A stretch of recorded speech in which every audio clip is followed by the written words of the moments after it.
Hey guys, it's Nihongo Johnny and welcome to my channel if you are new. My name's Johnny and I talk about all things paranormal and Japan. So if you're into that sort of stuff, definitely click subscribe, hit that thumbs up button, and hit the bell for more notifications. I put out spooky videos every Friday. Because it seems like you guys really like these types of videos, I thought I'd do another 4 short and creepy Japanese urban legend video. So I'm going to be reading some short stories from Japan, so I hope you guys really enjoy these. This first story is called Big Head O.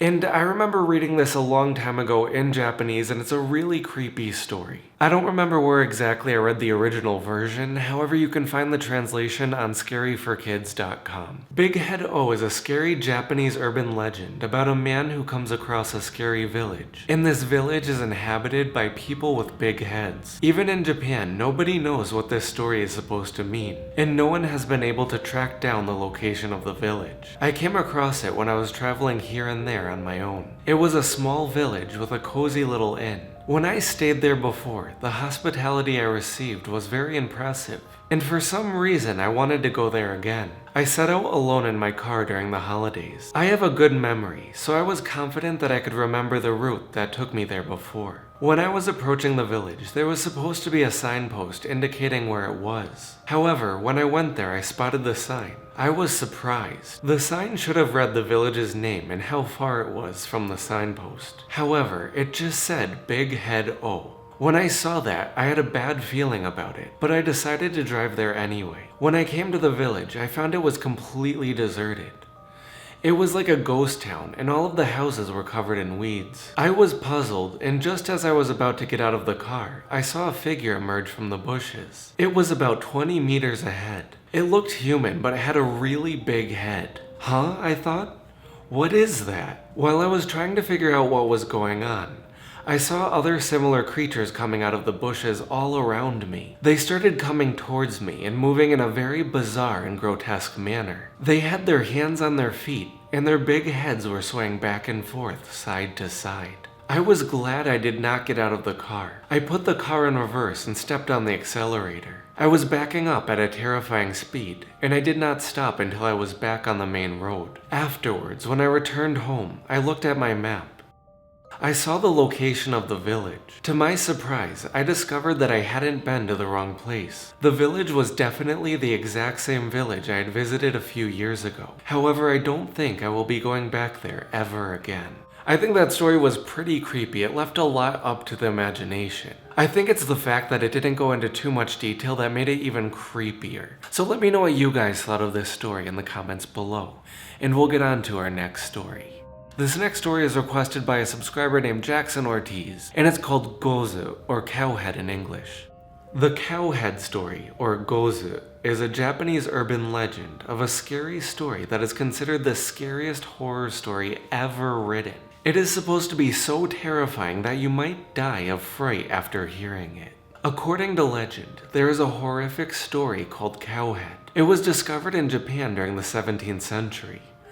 The actual origin of the story is still shrouded in mystery. Several written accounts from this era make reference to this awful story. However, they only mention the title and describe it as a tale too terrible to tell. Rumors state that upon hearing this dreadful tale, listeners will become overwhelmed with terror that is so great that they tremble violently for days, and eventually they just die from fright. The Cowhead story is deemed too dangerous, and most of the existing copies were burned years ago. The few copies that survived were cut into sections and distributed them across the country. Today it is believed that only fragments of the original story remain in existence. Most of the actual details from the story still remain unknown to this day. The unfortunate people who read this story never lived long enough to repeat it. One recent rumor tells of an elementary school teacher. She somehow came into possession of some fragments of the original story. According to the rumor, the teacher was taking her class on a school trip. She was in the habit of entertaining her students on the bus with ghost stories, which sounds like me. The students who tended to become unruly on these long trips grew remarkably subdued as they listened to their teacher's horrific tales. Many of them seemed truly frightened.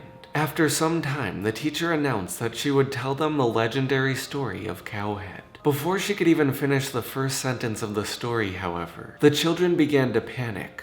"Stop!" they cried. "Don't tell us!" One child turned pale and covered his ears. The others began to scream. But the teacher refused to stop. They say her eyes went blank as she proceeded to tell the story, as if some unseen force had taken control of her mind. After almost an hour, the teacher regained her senses. She found that the bus had crashed into a ditch. The students had all fainted and were frothing from the mouth. The bus driver lay slumped over the wheel, sweating and shivering. It is unclear what happened next, except that teacher knew that she would never tell the story of the cow head again.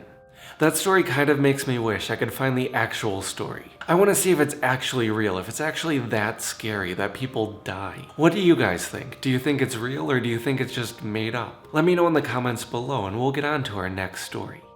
This next story is called Bakeneko, or Demon Cat in English. The demon cat, or Bakeneko, is a Japanese supernatural creature. It is an ordinary cat that has been transformed into a monstrous demon. According to legend, it can shapeshift and take the form of a human being. The name Bakeneko means a monster cat or transforming cat. Long ago in Japan, there were many superstitions surrounding cats. Many people believed that a cat could turn into a hideous demon cat called Bakeneko. This would happen if it lived in the same place for 13 years. And if it reached over 8 pounds in weight. They say that the demon cat can walk on 2 legs just like a human. It can also shapeshift and take on human form. Sometimes it devours people and steals their identities. The Bakeneko can also reach through doorways with its enormous arms. It will look for human prey just like a household cat pawing at a mouse. One famous Bakeneko story involves a man. He had a pet cat that went missing just as his mother's personality changed. The woman turned down company and ate her meals all alone in her room. When her curious family peered in on her, they saw not a human being, but a feline monster in old lady clothes, chewing on animal carcasses. The man, with much reluctance, killed what looked like his mother. And after a day had passed, the body turned back into the pet cat. After that day, the man completely tore up his mother's room. He ended up finding his mother's bones hidden there, gnawed clean of flesh. Another famous story tells of Devil Cat. This tells of a prince who fell victim to Bakeneko. One night, he was walking through the palace gardens with his favorite geisha. After the prince had retired to his bedroom, the Bakeneko slipped undetected into the geisha's apartment, and he waited a fairly long time for the girl to go to sleep. At midnight, the demon cat pounced on the sleeping woman and strangled her to death. Then, it dragged her body outside, dug a hole in the bed of flowers, and buried her corpse. After concealing the horrible deed, the demon cat shapeshifted and took the form of the dead geisha, fooling everyone. Each night, the Bakeneko disguised itself as the geisha. It snuck into the prince's room and drank his blood. It was not long after that the prince was complaining about horrible dreams. The doctors were baffled by this mysterious illness, and the prince ordered his guards to watch over his room. But as midnight approached, the guards found themselves incredibly drowsy, and no matter how hard they tried, they couldn't stay awake. Eventually, a young soldier who had served under the king came to the castle. When he heard about the strange events, he volunteered to stay awake and watch over the prince. As midnight approached, he saw the other guards nodding off one by one. He started feeling very drowsy himself, and desperate to stop himself from falling asleep, he took his dagger and stabbed himself in the thigh, keeping himself awake. That's pretty dedicated. Whenever he felt like he was going to nod off, he twisted the knife in his wound. He increased the pain little by little to stay awake. At midnight, he watched the sliding doors of the prince's room. The beautiful geisha crept silently into the room and made her way over to the prince's bedside. The soldier got up and with the knife in his hand went over to the geisha. When the geisha turned and saw him, she quickly left as quickly as she came in. For the next 3 nights, the soldier stood guard over the sleeping prince, stabbing himself every night to stay awake. The prince's strength began to return. When the soldier tried to tell him about the geisha, however, the prince refused to listen. He would not allow anyone to question the loyalty of his favorite girlfriend. Undetermined, the soldier made plans to get rid of the geisha himself. That very night, the soldier knocked on the geisha's door. When she opened the door, he tried to stab her. However, she easily sidestepped his attack. The geisha transformed into a Bakeneko and sprang on the soldier furiously. She was hissing and spitting as he tried to defend himself. The two fought wildly, but the soldier began to get the upper hand. The Bakeneko fled, springing out the window. It eventually jumped onto the roof and down into the garden. It managed its way back into the mountains. The next day, the palace gardener was digging through the flower beds. He uncovered the body of the real geisha. Grief-stricken, the prince ordered the guard to hunt down the demon cat. It was finally killed by the young soldier who had discovered its evil secret. I'm really glad in that story the demon got what was coming to it. I really like when these stories have some sort of resolution. What do you guys think? I think this is a very classic story, and it's hard to find stories like this anymore. So if you guys want to hear more of these classic types of stories, definitely let me know. And we'll get on to our last story. This last story was requested by Deadeye John, and it is called Tonkaraton. It's a really classic Japanese scary story for kids, so I really hope you guys enjoy it.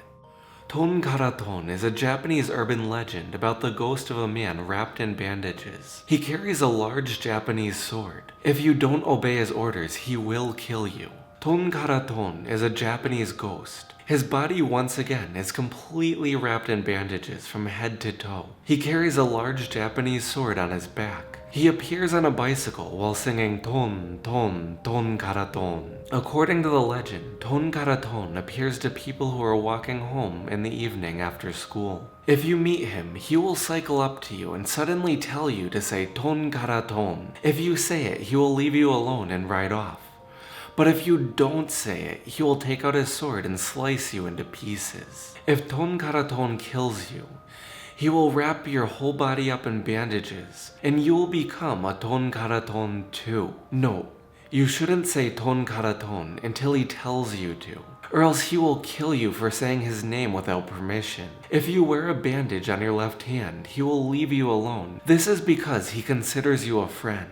One evening, a young Japanese boy was walking home from school. All of a sudden, he heard a faint voice in the distance saying ton, ton, ton. He had heard the rumors about Tonkaraton, and he was very afraid. He picked up his pace and started walking quickly, trying to get home as soon as possible. However, when he turned the corner, he was suddenly confronted by the sight of the man completely wrapped from head to toe in bandages. The man cycled up to him and stopped right in front of him. The boy was so afraid he couldn't move. The bandaged man took out his sword and held it up. "Say Tonkaraton," he growled. "Tonkaraton," the boy answered. The bandaged man chuckled to himself and then cycled off. The boy breathed a sigh of relief. The next day at school, the boy tried to tell his friends about his encounter with the legendary Tonkaraton, but nobody believed him. Frustrated, the boy decided to get some proof. He got out his camera, and that evening, he went to the same place he encountered the Tonkaraton. He waited and waited, but the bandaged man did not come. Eventually, in frustration, the boy began to shout out as loud as he could, "Tonkaraton! Tonkaraton!" All of a sudden, the bandaged man appeared out of nowhere. He was on his bicycle, and with one swift blow of his sword, he cut off the boy's head. "Do not say Tonkaraton without permission," said the bandaged figure. And with that, he rode off into the night. I like that story a lot because it wasn't too scary. It was kind of a very nostalgic feel to it, kind of like the stories you would hear when you were a little kid. Even though the story isn't quite realistic, I think it's very interesting to listen to. Let me know what you guys think in the comments below. And if you guys have any other stories you'd like to hear in future videos, please let me know. As always, thank you guys so much for watching. If you guys haven't already, please be sure to hit thumbs up, hit subscribe, and hit the bell for more notifications. I have some new and really interesting videos that I can't wait to show you guys in the future, so you want to make sure that you have that bell on so you never miss one of those. And I'll see you guys next week for another spooky video.